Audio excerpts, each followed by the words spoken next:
So dear students, moving further, let us see the what is actually a constitution.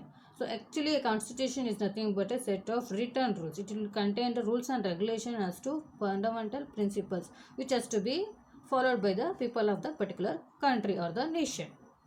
So what it does generally, it gives us laws to be followed in a country. It's a basic fundamental aspects which we are supposed to follow. Okay, so that what happens, any particular religion or will be given, the any particular region, caste, gender, all will be treated, all will be given equal importance to all the religions in the country. And one more is, it establishes the rule of law in the country. What does the rule of law refers to? It's a supremacy of the law in the country, that is by the court. So this means everyone in the country would have to get equal rights and protection by the law, by which the positions in the government would discharge proper duties and responsibility as per the law, isn't it? So they would also be answerable to the people in case of they perform arbitrary actions. If they doesn't perform whatever the responsibility they do have to perform, if they doesn't do, they are answerable. They are answerable means they have to answer to the questions asked by the public. So by this what happens, the Constitution of India comes into picture and it has a role to play over here.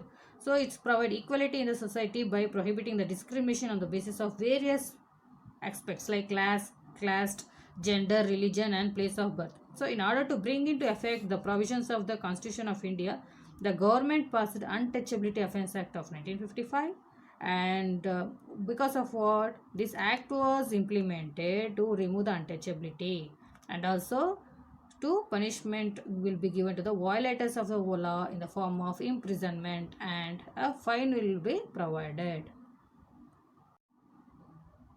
So dear students, the one more topic in this chapter is laws and dissent. So dissent is nothing but expressing our views that are different from those officially accepted in a society. So when the government passes any particular law, which will be for of the which will be advantage to certain section of the society and other.